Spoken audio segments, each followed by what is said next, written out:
Good afternoon and welcome to our webinar on developing and monitoring safety risk mitigations. I'm Stuart Mader and I lead the Public Transportation Agency Safety Program Plan, or PTASP, Technical Assistance Center within FTA's Office of Transit Safety and Oversight.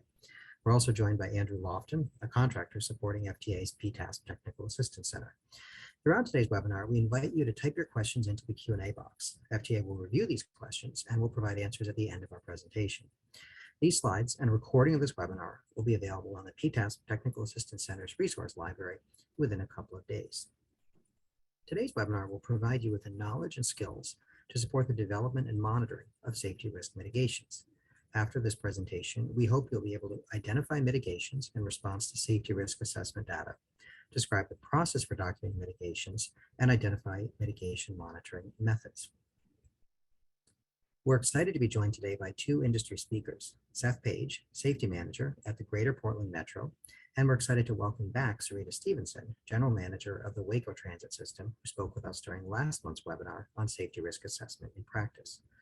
If you have any questions for our guest speakers today, please enter those in the Q&A pod too, and leave us a note letting us know that your question is for one of our industry speakers. And I'll now turn it over to Andrew Lofton to share the agenda. Andy? Stuart, thank you very much. And we're going to get started today with a brief introduction of what we plan to cover. We're going to cover a few housekeeping items as well. And then we're going to get into the meat of today's webinar. We're going to talk about how agencies can identify mitigations in response to the safety risk assessments that they've performed, how agencies can document those mitigations, and then how agencies monitor mitigations. As we always do with our PTASP TAC webinars, we're going to end our webinar session with a Q&A period. So as always, I invite all of our participants throughout the content today, if you have a question at any time, please go ahead and submit it through your Q&A pod in your Zoom window. We have a few specialists standing by that are going to queue up all of those questions so we can make sure we get through all of them during our Q&A session. All right. Also, some of the housekeeping items we wanted to cover is that with this next round of webinars that we're now providing the industry, we're getting into a few more details, and it leaves out time that usually we would cover on high-level concepts. So we do want to point everyone, if you're looking for more of a high-level approach to SMS, we direct you to the PTASP Technical Assistance Center resource library. And there you can find information on the PTASP regulation. There's an entire section that's devoted to safety risk management and safety risk mitigation. So I encourage folks to look there for additional resources. And also, we have to mention, we completely understand that many of you may have questions about the bipartisan infrastructure law. And we do want to help get those questions answered, but we won't be answering questions related to the bipartisan infrastructure law on this webinar. Instead, we would encourage you to, number one, visit a website FTA has stood up to provide things like frequently asked questions and other information related to the bipartisan infrastructure law. And you can see that link on your screen right now. Also, FTA has established an inbox to collect emailed questions about the bipartisan infrastructure law, where it can then process those and provide responses back to individuals who submit questions to that inbox. So that should cover our housekeeping. And before we get rolling, I'm going to hand it back over to Stuart to talk about our webinar feedback process. Stuart?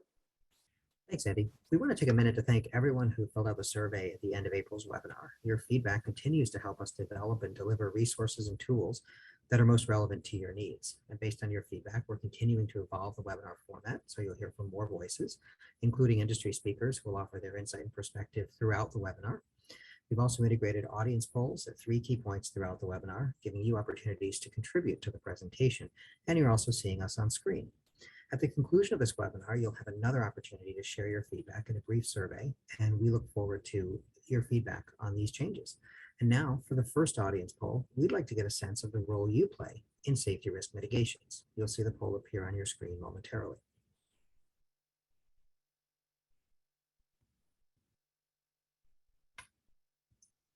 And as you answer that, I'll hand it back to Andy.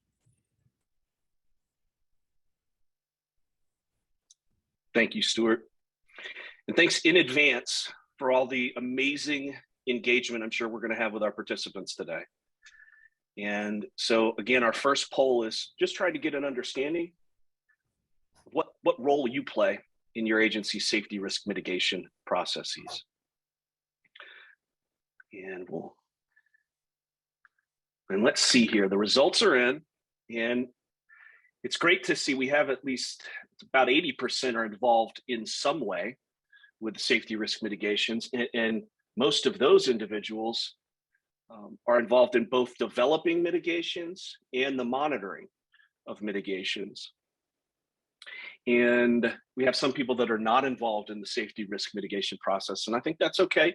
Today, that still should be really useful information, and some folks have said not applicable. Now, it could be that we have participants from a state safety oversight agency whose role in safety risk mitigations might be more of an oversight role, right? And overseeing how a rail transit agency, for example, might be carrying out its safety risk mitigation activities. But in all of those scenarios, we think that the content that we have for you today will be very useful. So thank you very much for the engagement. Let's move forward.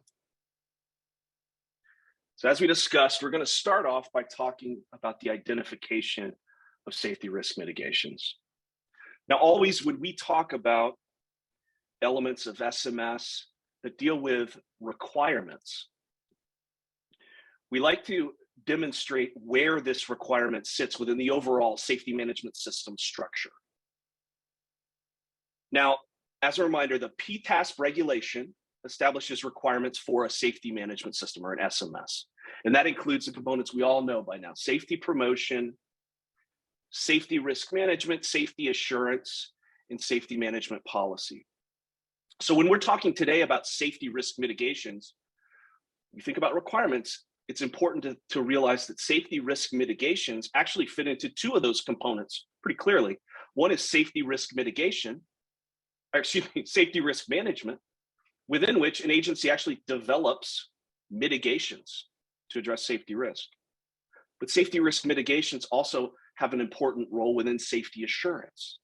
And of course, within safety assurance, that's where a transit agency will monitor the effectiveness of their mitigations. Again, so safety risk mitigations are falling into both safety risk management and safety assurance. All right, so let's move forward. We're going to start the story today after we've assessed safety risks. So after a safety risk assessment has been conducted. And we're going to be thinking about the development of safety risk mitigations on the heels of that safety risk assessment. So with that in mind, if you would like more information about the precursor, the SRA, or safety risk assessment, really want to encourage folks to access information on the PTASP TAC's resource library, specifically about the webinar that the PTASP TAC delivered last month, which covered just that, SRA, safety risk assessment. And again, that webinar kind of gets us to the point in the story where we pick it up today, which is the identification of safety risk mitigations. Now, safety risk mitigations, what do they do? Right? What's the purpose here? Well, generally, we know that agencies apply safety risk mitigations when they decide that the agency is not willing to accept the safety risk associated with a given hazard. So in general, an agency is going to design a safety risk mitigation to either reduce the likelihood or the severity of the potential consequence of a hazard. And we do want to note at this point that when we talk about mitigations, we rarely are talking about the elimination of safety risk. Right? The vast majority of our safety risk mitigations do not eliminate safety risk. Instead, they're really focused on reducing likelihood of that potential consequence, or reducing the severity of that potential consequence, or in some scenarios, reducing both the likelihood and the severity. And so let's look at that concept framed around an example safety risk matrix. Now, I do want to put a caveat in here. For demonstration purposes, we're using a very simple safety risk assessment matrix where there's 3 categories for severity, 3 categories for likelihood. Now, a transit agency addressing PTASP regulation requirements for safety risk assessment might use a matrix like this. It might be a lot more complicated or even more simple than this. Might use different categories. You may not even use a matrix at all, but again, this is being provided as a useful example to demonstrate mitigation.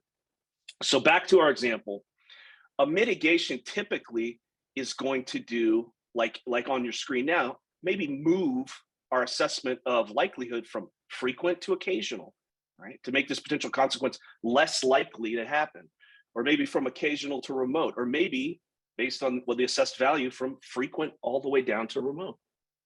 Now, we might have a different type of safety risk mitigation, which targets not likelihood of the potential consequence, but the other side, the severity of that potential consequence. Right? And it might be moving from a category like catastrophic down to serious or marginal. And in some cases, we may develop a mitigation that actually impacts both the likelihood and the severity. While this is less common, we probably could imagine some mitigations that could touch on both likelihood and severity. And at this point, we do want to take a look at some examples of safety risk mitigations. And let's look at a scenario first. And again, this is really a hypothetical scenario that's been chosen just to illustrate concepts of mitigations. And in this scenario, we've got a transit agency, a rail agency, and they made the determination that the risk associated with slips and falls on a platform with an open platform edge is not adequately mitigated at their agency. The risk level is not acceptable to them in this hypothetical scenario. So what are some example mitigations? Could we think of something that an agency could consider to address this safety risk? Well, here's one example. Perhaps the agency has an idea that they want to increase personnel monitoring on the platform, perhaps station agents or security personnel, transit police. And in this monitoring capacity, they would warn individuals to stay back from the edge and warn them that they're getting too close, warn them before they might fall and perhaps fall to the track bed. So in this mitigation, how is it impacting the assessed safety risk? Well, this mitigation is really focused on reducing the likelihood of that potential consequence. Right? So having additional personnel warning individuals to stay clear of that edge is really seeking to reduce the likelihood of that fall. Okay, so what about another type of example? Well, another mitigation, again, totally hypothetical, we could imagine. Maybe an agency wants to install sensors along the platform, and these sensors are linked up to the operations control center, and they serve to alert controllers to stop trains on approach if the sensors detect that someone has fallen to the right of way. So how might this impact severity or likelihood? Well, in this situation, this is really targeted at addressing the severity piece of this potential consequence, right? And that might be a little confusing, so let's look at it for a second. But if a train stops before entering the station, it can avoid a collision. It could limit the impact of that consequence to really just the fall to the track bed and eliminate the piece of the consequence associated with injuries or fatalities related to a collision with the train. So again, this mitigation has the effect of reducing the severity related to that potential consequence. But let's look at another example. Maybe the agency decides to take a more drastic mitigation, a very hard mitigation, which is to install platform screens along the platform edge in an effort to prevent passengers from falling to the right of way in the first place, right? Now, what would this mitigation address? Well, if we think about it, this mitigation pardon me for the glitch. This mitigation would reduce both the likelihood and the severity of the potential consequence of the hazard, right? It's easy to see likelihood here too, right? It's the opportunity to fall to the track bed really limited now, right? There's a physical barrier preventing it. And platform slips on the platform edge, they're really going to be limited not to the original severity of falling all the way to the track bed, but now maybe just striking the barrier, right? So it's a less severe slip and fall. And one thing that we do want to point out too, and we mentioned it earlier about the elimination of safety risk. And again, how rare it is to completely eliminate the safety risk. And even a mitigation such as this one, it's hard for us to say that this completely eliminates the safety risk that was assessed. For example, there may always be the opportunity, even if it's remote, for someone to fall through an open screen that perhaps is malfunctioning or has been damaged or has been, deliberately tampered with. Again, the idea of completely eliminating safety risk is a very difficult thing to achieve. And in many instances, it may be impossible. So again, we looked at examples there of how an agency might mitigate safety risks, focused on some strategies of reducing likelihood, focused on reducing severity, also focused on reducing both likelihood and severity. But what about this risk elimination that we just talked about? You could take it to an extreme and say that if we're focused on a single station, the only way that we could actually eliminate that fall risk here is to completely avoid the station entirely and not stop there. Or even a more extreme example might be to not provide any rail transit service, right, to eliminate this opportunity. But again, some of those drastic mitigations could have obviously have unintended consequences on the larger landscape of transportation beyond just this transit application. So in general, through safety risk mitigations, agencies are attempting to reduce safety risk as much as possible and within reason, or a term that folks may be familiar with, as low as reasonably practicable. And you might recognize the fairly common acronym for this, which is ALARP. And this means that agencies are generally attempting to reduce the likelihood and or the severity of the potential consequence of a hazard to as low as practicable for their agency at that point in time. And I say at that point in time too, because we need to consider that what an agency thinks is reasonable or practicable could shift over time. Right? We could have changes to available resources or service demands or other variables that may impact a transit agency, things that a transit agency deals with on a day-to-day basis, but could impact its understanding of what is reasonable and what is practicable for the organization. Now, when developing safety risk mitigations, an agency may not be able to make a consequence less likely, but on the other hand, they may be able to make it less severe. So thinking of an example where perhaps the agency doesn't have the resources to implement a hard mitigation that would address the severity of a hazard's consequence. So instead, they reallocate personnel in a way that is going to address the likelihood, right? So you might not be able to address one. There might be resource constraints that requires or causes an agency to focus on the other side of the risk equation. And the reality is that financial constraints, personnel constraints, even political constraints may influence agency safety risk mitigation decisions. Now, ultimately, the purpose of the safety risk mitigation is to shift that assessed level of safety risk to a level that's acceptable to the transit agency. Now, when deciding on a mitigation, agencies may have to decide whether it's more practical or more cost-effective to reduce the likelihood or to reduce the severity of the potential consequence. Maybe in our last example that we talked about with the station platform, right, we were looking at a personnel-focused mitigation versus technology using sensors to detect when someone falls to the roadway.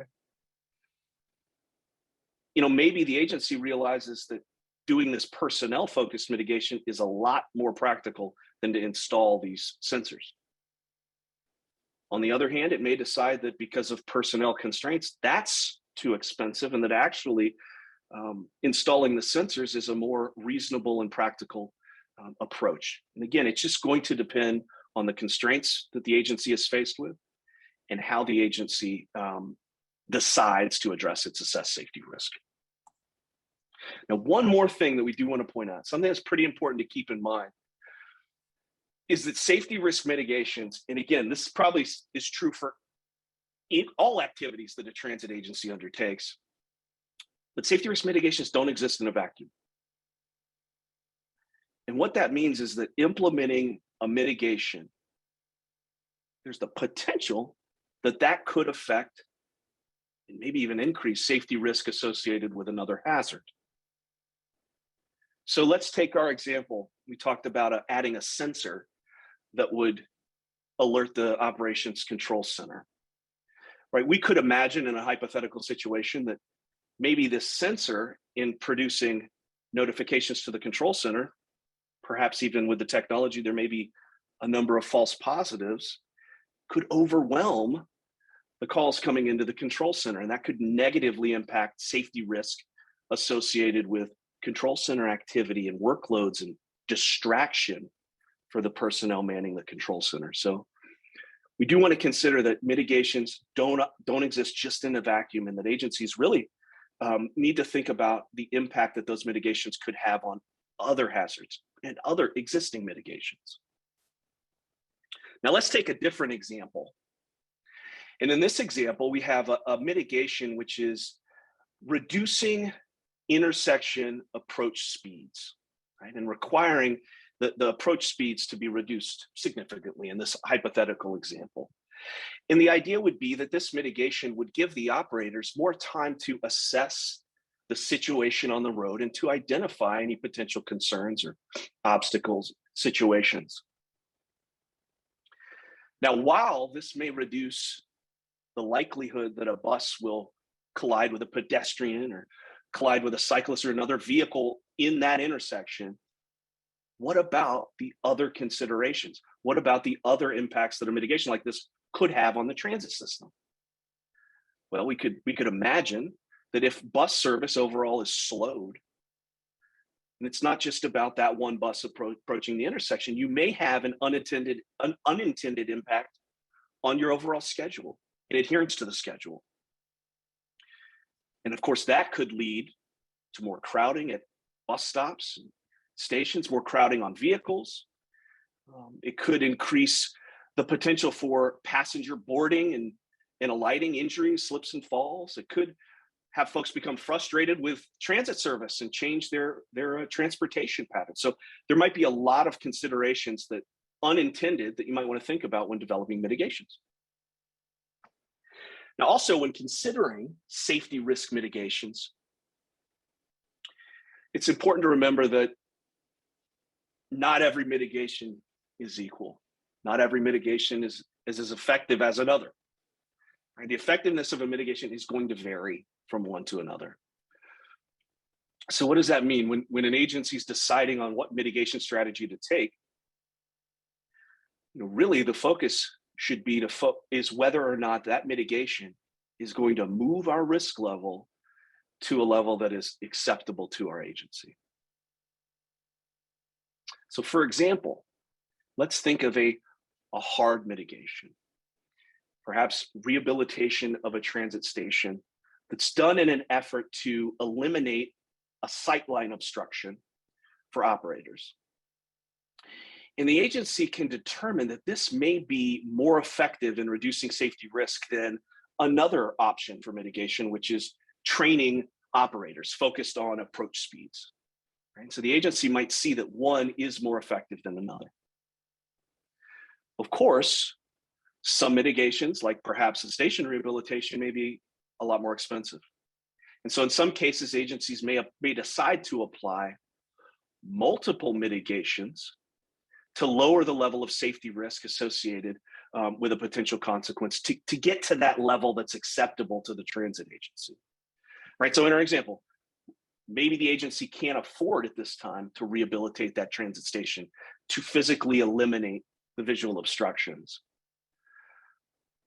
So instead of implementing the one alternative that didn't quite get it to where the agency wanted, the agency decides by implementing two mitigations, both training and additional signage that can warn folks about the sight lines within the station, to warn pedestrians that the operators have limited view, to try to help reduce the likelihood of those collisions. Now, some mitigations are just going to be obvious. Right? We can think about simple mitigations like putting down an anti-slip mat. But other mitigations may not be so obvious. And agencies can realize tremendous benefit by using subject matter expertise to help identify mitigations that could be very effective for the agency. Subject matter experts have often proven very valuable in addition by helping an agency not implement a mitigation that could unintentionally create new hazards or negatively impact risk associated with existing hazards and existing mitigations. Right, so for example, in that limited sightline scenario that we talked about at a transit station, the agency may have worked with its training department to identify training as a mechanism to help reduce the safety risk associated with this potential consequence. And perhaps the agency originally wanted to install mirrors in the station for the purpose of giving operators a better view around these obstructions. But when they polled their senior operators, right, their subject matter experts, the operators informed them that these mirrors might create additional visual obstruction, an additional distraction for operators. The agency in this hypothetical example may have also told the agency that pedestrians are often walking out from behind pillars and these other concealed areas into the roadway, and that the signage warning pedestrians about the limited sightlines for the train operators might be a more effective mitigation, right? So again, taking everything on paper, but then talking it through with subject matter expertise may provide an agency with a very valuable revised perspective. And with that, we come to our second audience poll of the day. And what we want to get a little information from our participants on is what your agency uses to identify safety risk mitigations. Right? Are these mitigations identified by your safety department? Do you leverage operations subject matter experts? Maybe you leverage external subject matter experts. Perhaps you leverage research that you perform into industry best practices or industry techniques that you might share with peer agencies. We appreciate your feedback and we look forward to seeing what we collect here for poll number 2. All right. Wow, so the majority of our participants, the mitigations are developed within the safety department. I think that's what we would expect to see. And it's also really great to see the reliance, in addition, on subject matter experts, both internal and external, as well as research into industry practices. And I'd be interested to see if folks wouldn't mind to dig in a little bit on those answers. If folks could provide, using the chat pod, some examples of external subject matter experts that you may use, or also any additional context that you may want to provide based on your responses. And again, we just would love to hear any feedback that you can make through your chat pod. Great, and I see Thomas references using local law enforcement for the development of mitigations. Absolutely. And then we have occupational OSHA contact to help with the development of mitigations. These are really awesome ideas. Contracted engineering firms, fire department, local disability network, local PD, TSA, absolutely, local highway department. Some folks use external safety consultants, external SMEs. Great. So these are all really good examples. And maybe a state agency. I see a reference here to a state program. And so, these are all really good examples. We really appreciate your feedback. And what we're going to try to do is to increase our polls by getting a little bit more specific feedback like you all have just provided for this poll. So I really thank you all for that. And we'll now move forward. So now that we've covered how agencies may identify appropriate mitigations, right? A lot of us are relying on our knowledge within the safety department, leveraging internal subject matter expertise at our agency. We saw great examples of external subject matter expertise, industry best practices. Let's talk a little bit about how we document our mitigations once we decide on a mitigation. So although we know that transit agencies have to document the results of their SMS processes and activities, right? This is a record-keeping requirement in the PTASP regulation, and that this information has to be stored for 3 years. Agencies may determine how to document these results. There's no specific framework, specific requirements for how you document something like safety risk mitigations at your agency. And this means that agencies are provided with tremendous flexibility to develop something that's going to work for them. How can they document these mitigations, document results from their SMS activities in a way that works for your agency? Now, while FTA has not established specific requirements for the documentation of mitigations, FTA has published what's called a sample safety risk register. And this tool is provided and available on FTA's PTASP TAC resource website. There's also an accompanying guide that gives you a little bit of an overview about what this does. And within the safety risk register, it actually doesn't just start at mitigations, right? It starts at the actual safety risk assessment and includes places where you can document safety risk mitigations and actually document aspects of your safety risk matrix so that it covers everything kind of from the beginning to the end of that assessment mitigation process. And so this may be a useful tool for you. Again, it's not a requirement, but we did want to point folks in that direction. So documenting mitigations, what information could you consider including in your documentation? Well, first of all, it's going to be a really good idea to document the hazard itself and the potential consequences associated with that, right? And thinking about some of the details we may want to document.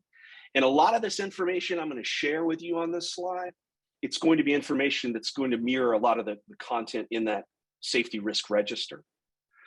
But just thinking about these things, the hazard itself, also some agencies may try to categorize their hazards into different buckets, right? Maybe it's an environmental hazard or a technical hazard.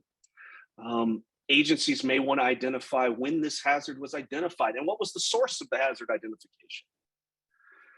Really important, it's a good idea to document the potential consequences associated with this hazard. In other words, documenting this hazard, this condition, what are the things that could happen, the outcomes, the potential outcomes that could happen as a result of that condition, as a result of the hazard.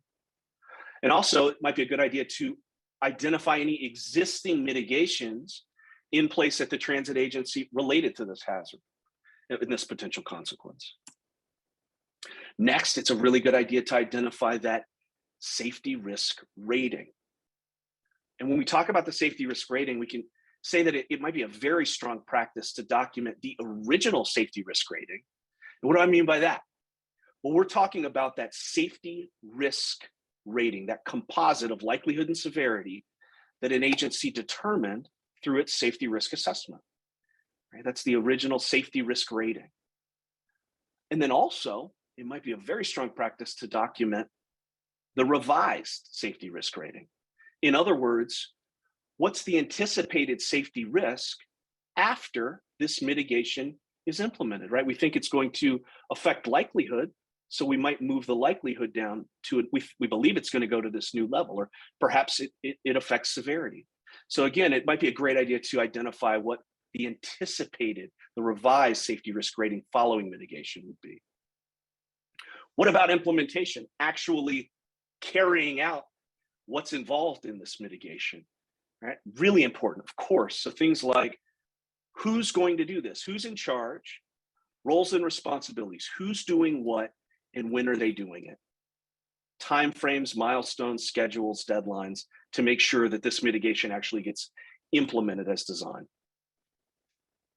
And then finally, it could be very useful, especially when thinking about our safety assurance requirements, might be very useful to document how you're going to monitor your safety risk mitigations. And so in thinking about this aspect, this could include, measures and specific metrics that you would watch to determine, is this mitigation effective? Is it doing what we thought it would do? Is it moving likelihood? Is it moving severity? Or the measures that you're going to watch to make sure that it actually gets implemented, it gets carried out. So it might be very useful when you document all these mitigations to ensure that you also include how you know that mitigation is going to be carried out and how you know it's effective. And with that, I'm actually going to hand the microphone back over to Stuart to introduce our first guest speaker of the day. Stuart? Thanks, Andy. I'm very pleased to welcome Serena Stevenson. She's the General Manager for Waco Transit System and the Transit Manager for the McLennan County Rural Transit District in Texas. She's been in the transportation industry for more than 2 decades, is a graduate of the Eno Transportation Senior Executive Program, and is a member of the Texas Transit Association Board.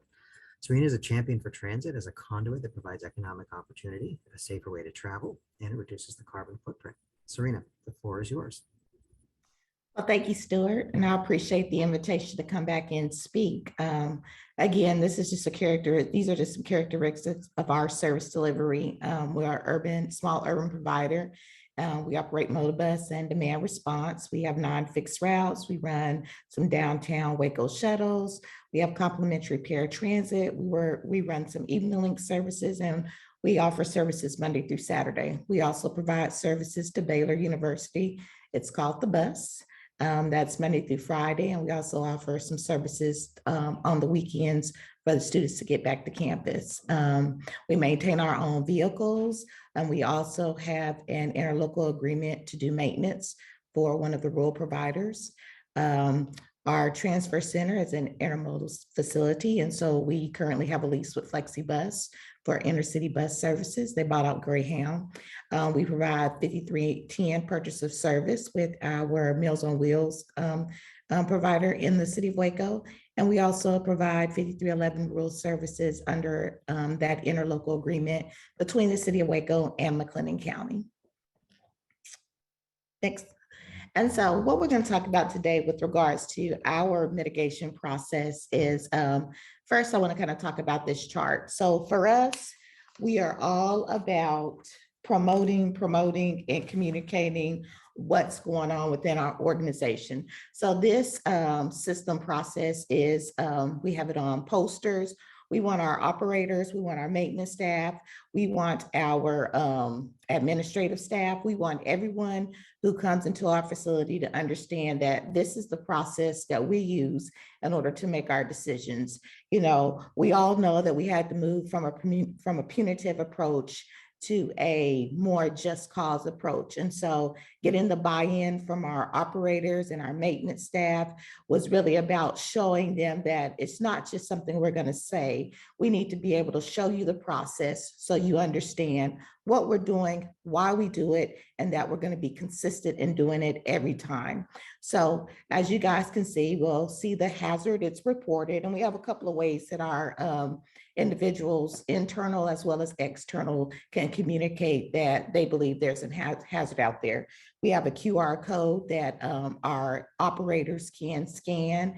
It will send an email, or they can provide pictures, they can provide details, and just helps them know that sometimes people just don't have the time to just sit down and write it down on an incident report. And so we really want to encourage that this is it could be anonymous. It's not about, you did this, and so we're going to hold you accountable. It's really just about how can you guys communicate to us what's happening so that we are in a position to address it.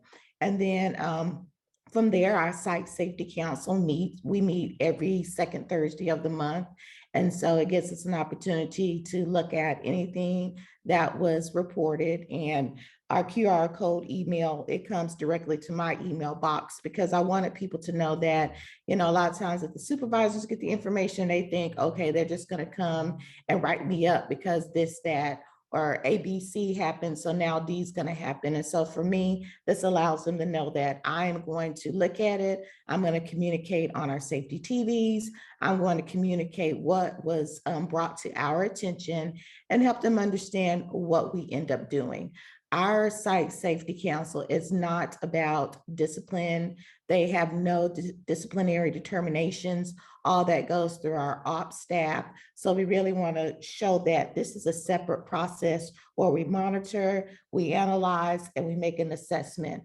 And so monitoring the system as a whole through constant evaluation of our assets, our employees, and our service environment.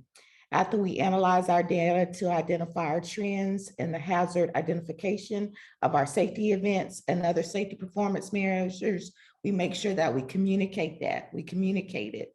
And then from there, we figure out, do we need to reassess a policy, a procedure? Are our assets in the condition that they need to be? And then from there, we determine areas that have deficiencies, and then we look at how can we improve those.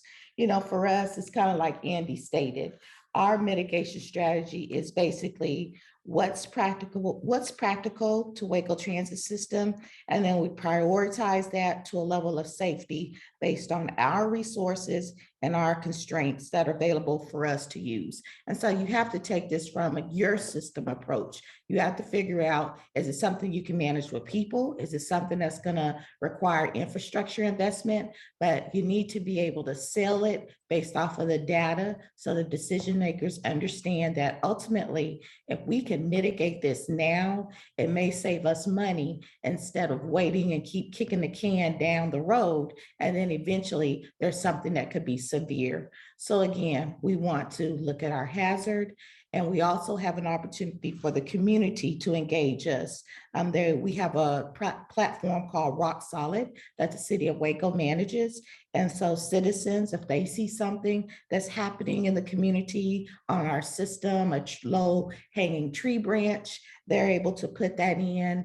It has the option to put in the address, and then it'll give us the longitude and latitude. They can take pictures, they can upload it. And what's great about that system is we're also able to provide feedback to the community as to what they communicated, because for us, it's all about mitigating it upfront. So again, we can find out what's practical for us, and then we can base what we're going to do off of our resources and even the constraints that we have.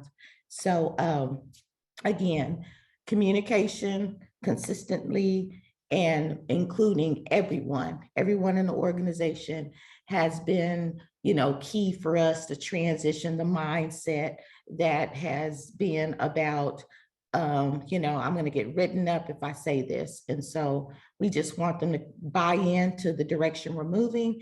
And so putting this process up and it being visual and it's across the organization helps us to kind of move forward in that direction. Next slide. And so what we also do is once we get all that information that we collect from our Rock Solid and we enter it into our safety risk register. And so from there, we've created filters. And so with those filters, we're able to kind of, extrapolate the data and make it to where it's manageable and we can communicate it. So this is an example of our safety performance overview. We use this as a mechanism to communicate each month we update the numbers based off of what's happened, and then we are able to compare it to our last year's fiscal year data, and so that we can communicate where we see increases, where we need to bring our data down, and if we're entering into a target zone where we're going a little high, then we can strategize and figure out ways that we can bring that down and communicate it, because we use industry standards to base our accident frequency rates and our incident frequency rates on. And so that's how we come down with our zone goals, our zone goals.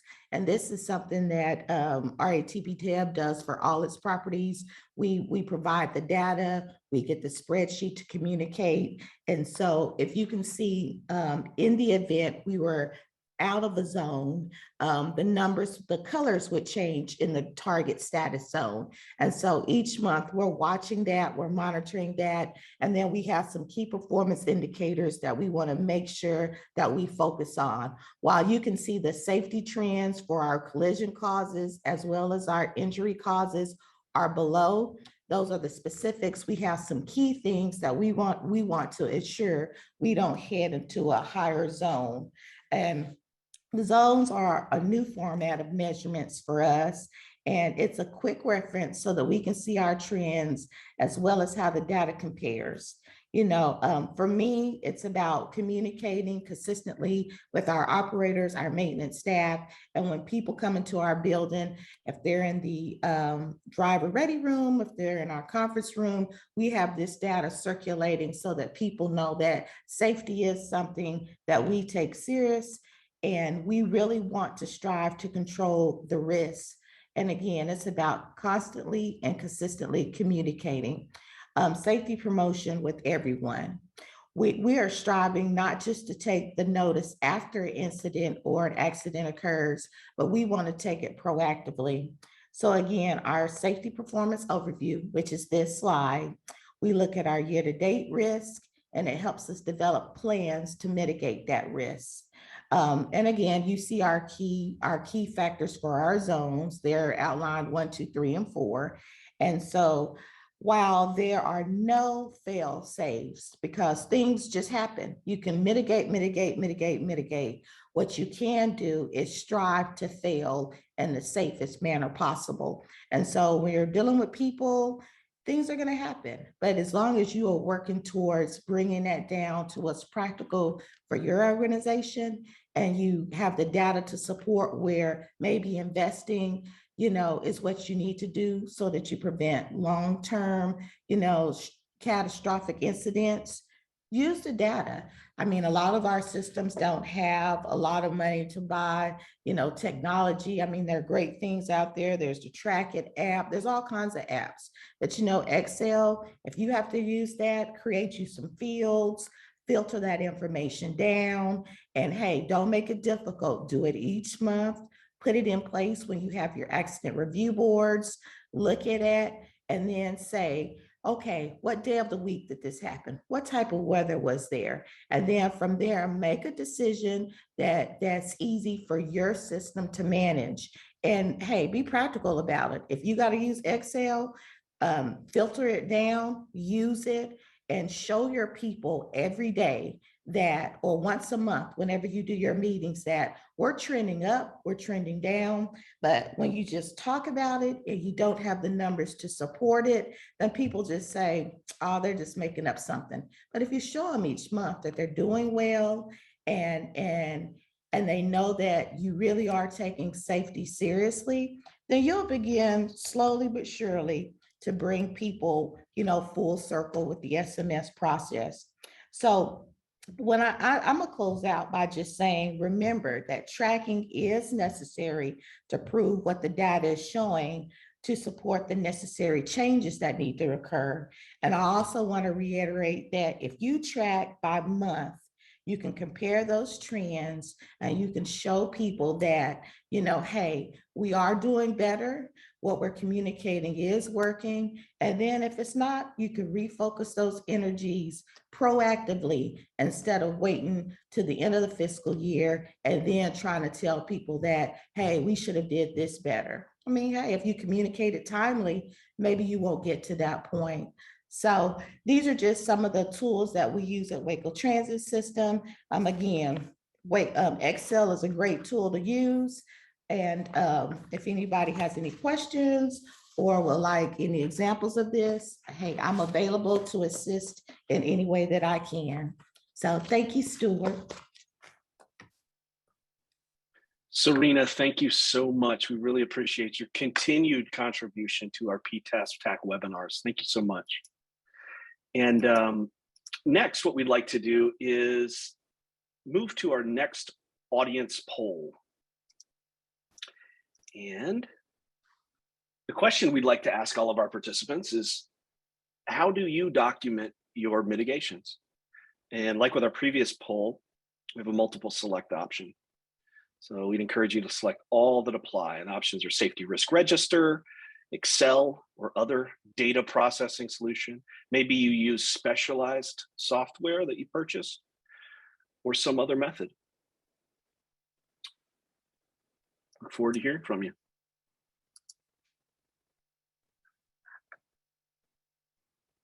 All right. Looks like most folks are using an Excel, a spreadsheet-based solution. And we do have people that are using safety risk register. Awesome. And specialized software or other. And you know, if our participants are able to, and I'm thinking of the folks that maybe selected the specialized software or maybe some other solution, if you wouldn't mind using your chat to just pop some of those things in to just give us examples of how you document your mitigations. All right, and I can see Skylar says Microsoft lists Trackit Manager. I have a couple folks using Trackit. Aaron says that Rail Transit Agency uses Industry Safe, TransTrack, Trackit. Great. So it looks like there are some products out there that work for people. So we'd encourage everyone to see what works for you. We also can clearly see based on responses that agencies are different in how they choose to do these things. But appreciate everybody sharing your experience and some examples with us. Thank you very much. And next, I'd like to move forward to our last topic of our webinar. All right, we talked about coming out of SRA, identifying mitigations. We talked about documenting them and what information we want to record. So our final piece of the webinar, we're going to look at how we monitor mitigations. And of course, this is a requirement within the PTAS regulations, specifically identified under the safety assurance component of your SMS. Right? Agencies are required to monitor their operations to identify safety risk mitigations that may be ineffective, inappropriate, or that have not been implemented as intended. Ineffective, inappropriate, or not implemented as intended. So what does this mean? Well, it means that as a transit agency, we'll need to monitor relevant data so that we can understand, has that mitigation been effective? Was it inappropriate in the first place? Or have we not implemented it the way that we described in our mitigation? And the reality is there are a tremendous number of ways that a transit agency could accomplish this mitigation monitoring. And while it's not required, again, this is not required, but one way in which agencies have been able to really successfully do this is by establishing safety performance indicators, or SPIs, and safety performance targets, or SPTs.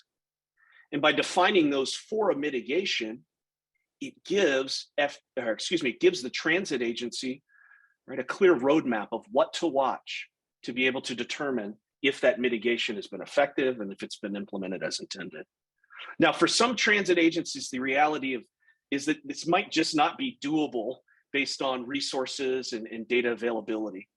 But the thing to keep in mind is that monitoring trends in relevant data on a periodic basis can be very helpful in order to understand how your mitigations are performing. And that even a more general approach to doing that can be very useful, even if an agency cannot commit to developing specific SPIs and SPTs for every safety risk mitigation. So another way to think of SPIs and SPTs is by defining the data that your agency is going to watch or monitor to be able to determine whether or not this mitigation is working. So an SPI can be thought of as your signal or your early warning sign. And it measures inputs, outputs, outcomes, or impacts of a specific process or activity at your agency.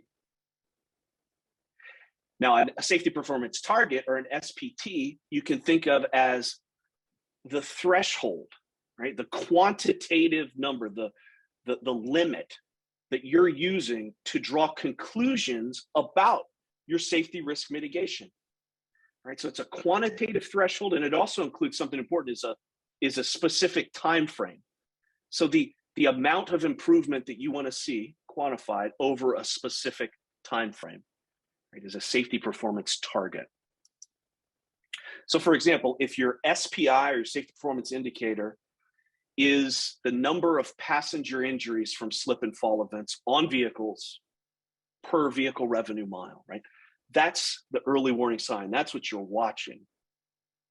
In your SPT, your target, right, that quantitative threshold that includes a period of time could be, I want to reduce the number of passenger injuries from slip and fall events on vehicles per vehicle revenue mile, at the SPI, by 10% over the next 12 months, right? So this establishes the target that will allow your agency to know whether or not your mitigation has been effective in perhaps moving that likelihood for the potential consequence to the level that you intended to move it to. So let's look at an example to kind of think about how this could work. And in this example, we've got a safety risk mitigation that an agency has identified, and that the mitigation is to address this visual obstruction where bus drivers are not able to clearly see a crosswalk at an intersection. So when they're making a left-hand turn, they might, the view of a pedestrian in the crosswalk may be obscured. And so as a safety risk mitigation, the agency says, we're going to move the bus mirrors themselves lower.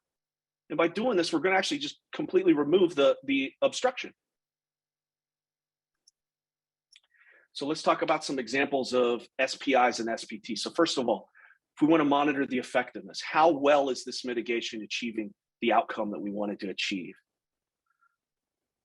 Well, we could set an SPI, that's the number of collisions with pedestrians when a bus is making a left-hand turn, right? That's what we're going to watch. And the target might be, I want 0 collisions with pedestrians during left-hand turns over the next 6 months, right? So we have what we're going to watch, and then we have our quantifiable target that's going to let us know whether or not we've achieved this shift in safety risk that we believed we would. So that was effectiveness. What about implementation? Well, this might be obvious, but we can measure, we can assess how well this has been implemented by monitoring the percentage of bus mirrors that have been adjusted, that have been moved based on this mitigation. And our target potentially could be, we want 100% implementation. So we want 100% of these mirrors moved within 30 days after we issue this maintenance instruction. And of course, there would be a tremendous number of examples we could use for both monitoring effectiveness and implementation.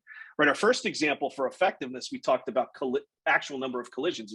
We call that a lagging indicator, right? A collision, something that somebody has been hurt or has hit a bus in order for that to measure. But there are also things like leading indicators, or in other words, precursor information that could also help us know whether or not this has been effective.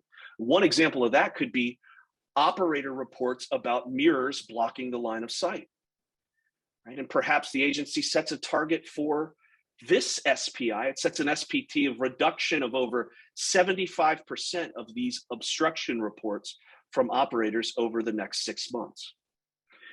And so again, these are just examples, and SPIs and SPTs are not an explicit requirement of the PTASP regulation as a mechanism to monitor the effectiveness and implementation of your safety risk mitigations. But we do want to present it as a way in which you could achieve and address the requirement to monitor safety risk mitigations. And it has proven effective for a number of transit agencies that have taken this route.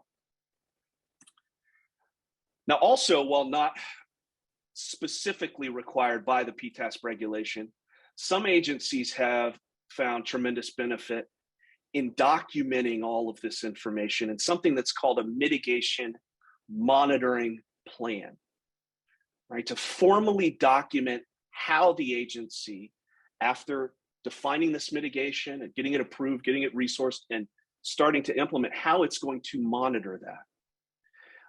And again, this is not a requirement of the PTASP regulation, but it has proven for a number of agencies a very effective model to address the requirement. So some things you could consider about including in an effective mitigation monitoring plan. Of course, the mitigation itself, right? What will the agency be doing? So in our example for the bus mirrors, the mitigation is to move the bus mirrors to reduce the visual obstruction. Useful addition to a mitigation monitoring plan would be to include roles and responsibilities. What's the responsible department? Who's the lead, the POC for this? As we just discussed, what are the SPIs and SPTs? What is the agency going to watch to be able to determine that A, it's been implemented, and B, that through implementation, it's actually been effective in addressing safety risk as it was drawn up to address. Also, it's critical to include things like the mitigation implementation timeframes. Right, so in an example, we had said that the agency wanted to complete the installation within 30 days. And here's another really good one. How will the agency, really, how's it going to monitor, how's it going to report out on any of that safety performance data, if it's the specific SPIs and SPTs that the agency defined, or another monitoring mechanism, right? So in this example, the mitigation monitoring plan defines a monthly report that will be provided from the safety department to the agency safety committee to update the agency on the effectiveness and on the implementation progress of the mitigation. So with that, I'm actually going to hand the microphone back over to Stuart again, who can introduce our next industry speaker. Stuart? Thanks, Andy. Really excited to have our final speaker of the day, Seth Page. He is the Safety and Training Manager at Greater Portland Metro. And Seth and I had a conversation about speaking at this webinar, and I wanted him to speak because he can offer a really, I think, valuable perspective on thinking about how you manage your mitigation monitoring program through a transition in your safety office, a personnel transition in your safety office or safety department. We all certainly manage that in our day-to-day work, and maintaining your mitigation monitoring through that process is critically important. So with that, Seth, the floor is yours. Thank you, everybody, for having me here. Hopefully you can all hear me okay. I'm currently in the middle of the woods in a camper trailer, which kind of leads into what I'm about to talk about. I've been with my company, Greater Portland Transit District, for about 13 years. Been in transit for about 20, and now I'm vacating altogether. And in doing so, we've really had to figure out how we're going to manage our transition for safety. And so what I've been doing for a long time is just still monitoring and managing everything that we do. I'm just doing it in a remote capacity at the moment. So that's either through cell phone and stuff like that. And it's just keeping in touch with my other coworkers and my superiors. I was the chief safety officer, so we have not yet filled a new chief safety officer, but we do have a new safety and training manager coming in.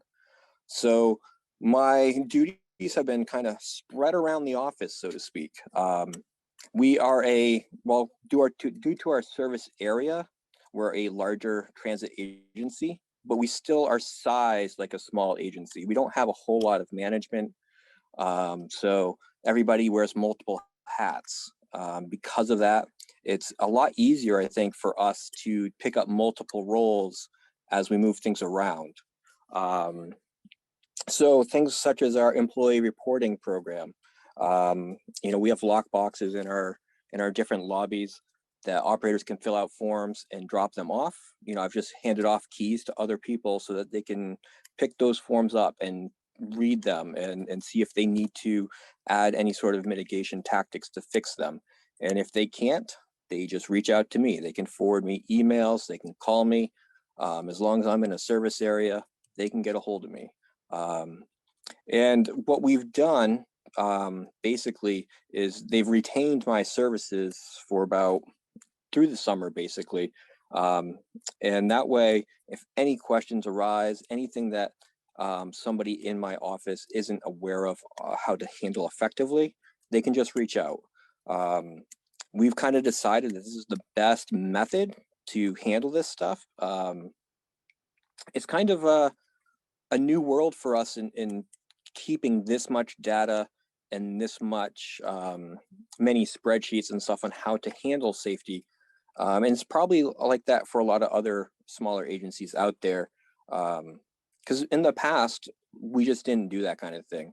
We would have something arise, we would handle it, and then we hope for the best. But with the agency safety plans being a requirement a little while ago, we really stepped everything up. We've revamped our labor management meetings. We've combined those with our safety committee meetings. Those meet about every 5 weeks or so. And we have as many people involved in it as possible. So we're getting tons of input on both ends, whether it's management, our operations staff, customer service, our maintenance crew, even paratransit. We're a fixed route service, so we subcontract paratransit. But we have our paratransit at the table whenever it's needed. All the same people are involved in both groups, whether it's labor management or safety committee, which I find is really effective in being able to not only see the questions that arise in labor management, but then being able to see the mitigations and the actions that we take in the safety committee. And they can kind of follow that along throughout the year to make sure that things are staying effective. So then going forward, I plan on traveling back into my office here, so that way I can hold my next labor management and safety committee meeting with our new hire, the person that's taking over for me. That way I can walk them through it hand in hand. All of our annual trainings, whether it's for our operations or for mechanics or customer service, same deal. Plan is to be right there side by side, walking them through each and every step.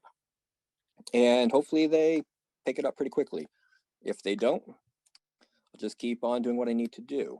We're going to have plenty of time to sit down, go through all of our spreadsheets. Much like the spreadsheets you saw earlier, we do run something similar. Ours is a little bit more spread out. I have all of our employee safety response forms that I fill out, and I grade them all based off of our safety matrix. And then I get all those filled out. I create the mitigations with the safety committee, and then we document all those and move forward and make sure that they're working throughout the year. And that all goes into different Excel spreadsheets. So my replacement's gonna have to learn all that. I'd really like to see them pick it up and run with it, and enhance our program too. This is kind of an interesting point for us because I've done a lot, but I'd like to see us go the next step. And I really think with any agency out there, anytime you try to hire a replacement, you should always be looking forward to not only just replacing the person that left, but trying to go one step better. I do feel my replacement is pretty capable. And so it'll be interesting to see how that goes moving forward. Outside of that, the only other thing that I really have to focus on with this transition is that the person we are bringing into the agency does not have a bus license. So that'll be fun. I do a lot of training here, so getting them the license will not be a problem. However, their background in safety, which is pretty broad, does not include bus. So this will be a little bit of new territory for them. So we do have our work cut out for us. But with all that said, I am happy to, provide any more information if people need it. If they want to reach out, they can always get a hold of me through Greater Portland Transit District via email or through my cell phone, whatever works best. Like I said, I've been doing this for a long time, and it will be interesting to see how we make this transition. So Seth, that's it for thank you me. so much. Mhm. Thank you for sharing that perspective. And so at this point, we're going to get ready to transition over to our Q&A portion of today's program. Before we do that, I want to take a moment and encourage everybody to complete the survey you'll see when you either exit the webinar or at the conclusion of Q&A. And a reminder, this helps us continue to improve our technical assistance offerings to meet your needs. Our webinar today focused on advanced topics in safety risk management and safety assurance. And if you'd like more background information or a refresher on either the SRM or SA processes, please visit FTA's PTAS PAC resource library for more webinars, tools, and fact sheets related to both of these topics. The library is available at transit.dot.gov/PTAS/TAC. Some of you may have questions related to the bipartisan infrastructure law, and we encourage you to visit transit.dot.gov/BIL for resources, including a recently published FAQ relating to the new bipartisan infrastructure law requirements for PTASP. You can also contact FTA-IIJA@dot.gov with specific questions related to the law. When you visit the PTAS PAC website, you can easily find resources by selecting your agency type. There's a selector that has the option to choose a small public transportation provider, bus transit, rail, state safety oversight, and more. And a couple of resources to point out that are specific to today's webinar. So when you click on one of those topic areas, it will take you into a page that has information grouped by various safety related topics. For example, if you go into safety risk management, you'll find the sample safety risk register that we mentioned during the presentation today, along with the associated guide. When you look at under the safety assurance section, we recommend checking out the introduction to safety performance indicators and safety performance targets, which Andy just talked about a few minutes ago. And I just want to make a note on this document. It discusses SPIs and SBTs. These are different from the annual safety performance target setting of the PTASP regulation. The document linked here offers useful guidance on how an agency could use SPIs and SBTs to help you monitor safety risk mitigations, but this document does not establish any new requirements. And you can also reach the TAC Help Desk for assistance with your PTAP questions, including questions about ASP development, implementation, ongoing evaluation, audit, and oversight. And the help desk is available by phone at 877-827-7243 from 9 a.m. to 8 p.m. Monday through Friday, and via email at ptas-tac@dot.gov.